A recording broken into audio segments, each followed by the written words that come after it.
Somebody told me one time that people with Asperger syndrome should not be confused with those who are eccentric. And I wondered about that, and I understand that it basically hinges on what you mean by eccentric, so I gave that some thought. And I came to a conclusion. But before I dig into this, let me ask you, do you think that people with Asperger syndrome are eccentric or not? Well, again, it depends on how you define the term. And so, I kind of dug into it, and I said, what exactly does this word eccentric mean? I know what people mean when they say it, but in its true meaning, the true form of the word, what exactly is eccentric? Because I want to know. I mean, if you have Asperger syndrome, you probably want to know too. Are you really eccentric, as some people say you are, or are you not eccentric, as some people with Asperger say, oh, no, I'm not eccentric, I just have Asperger syndrome. Well, is it possible that they're both the same, or at least they overlap? Let's take a look. When I was doing my research, I came up with some definitions, and one of them was that eccentric comes to us through Middle English from the medieval Latin word eccentricus, but it is ultimately derived from a combination of the Greek words ex meaning out of, and kentron meaning center. So basically what it means is we are not in the center. We're out of center, or we're out of balance, or we're, as I would say, probably we're just not aligned with neurotypical people.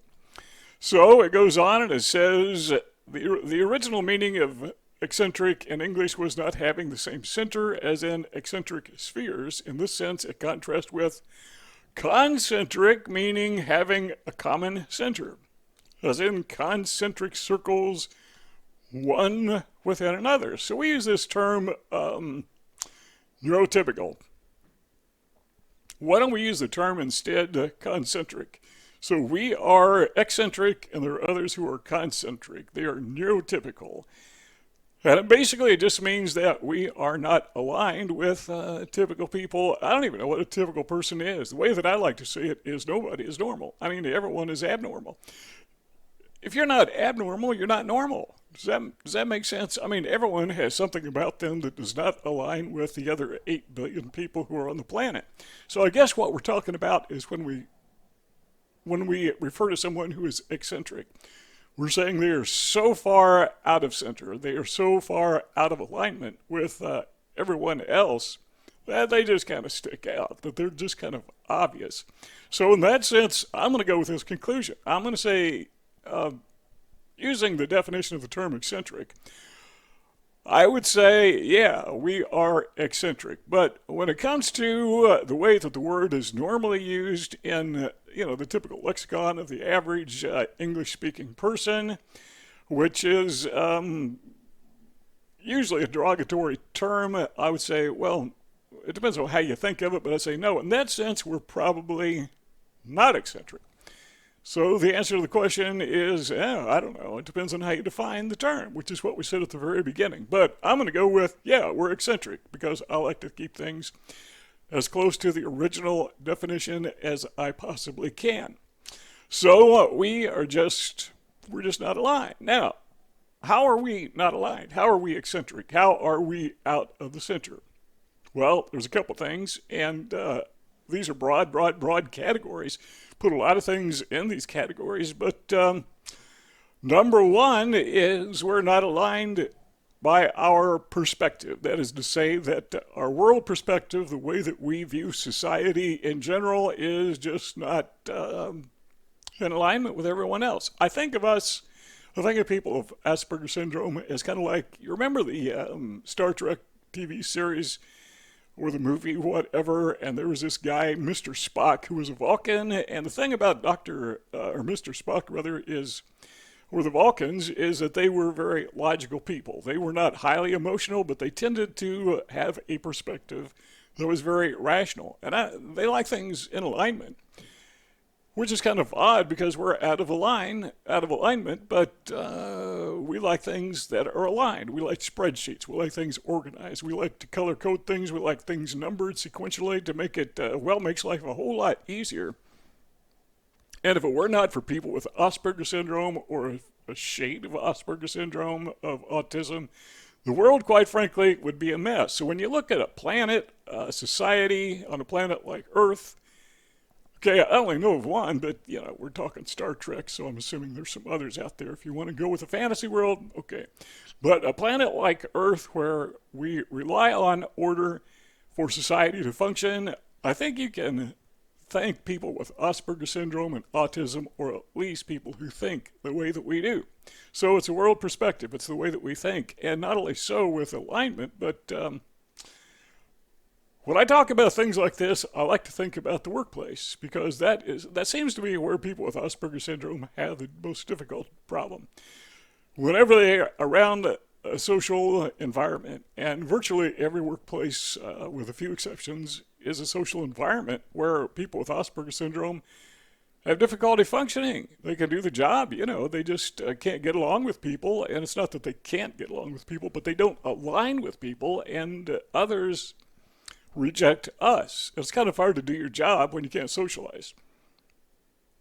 So the problem, as we say often, is not the job, but the problem is comprised of the people who don't understand us. So the net result is about 30% of people with Asperger syndrome, from what I've read, are employed.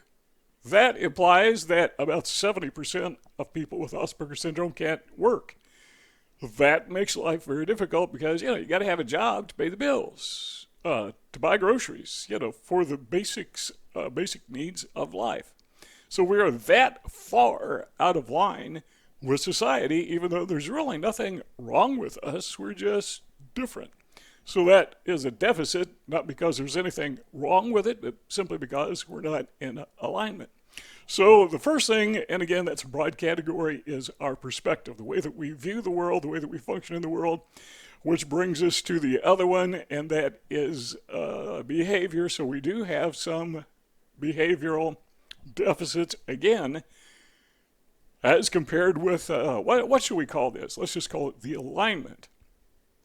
The concentric alignment. We are eccentric, so we are not in alignment with their behavior, because we like to behave ourselves in an organized, systematic,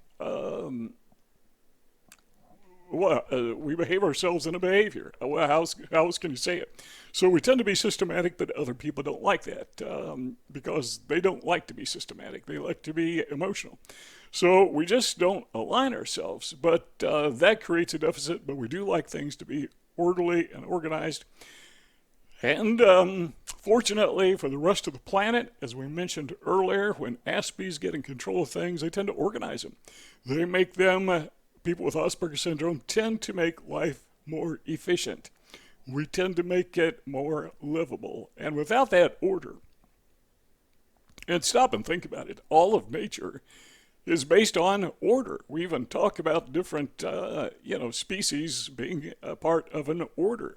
So all of nature is an order. So I would draw the conclusion that the truth of the matter is the small minority of people, maybe a few percentage points of the entire population that we consider to be autistic, we tend to be ordered. We are in order. Everyone else is out of order. So that goes back to the original question, right? So who truly is concentric and who is eccentric? And now it's all a matter of relativity. So relative to what? Well, relative to nature as a whole, we are concentric. People with Asperger syndrome are concentric. We are in tune with nature in the sense that we are orderly, we are organized. And those who are neurotypical are not typical with nature. They are eccentric. So, okay, how are we going to answer this question? Well, I guess you can't, because the vernacular is that eccentric is something bad. But relative to nature, they're eccentric, we're concentric. Relative to each other, we are eccentric and they are concentric. See those two rectangles on the screen? I hope this video helped you out some. See those two rectangles on the screen? Click one of those. We keep on talking. If not, thanks for stopping by, and see y'all next time.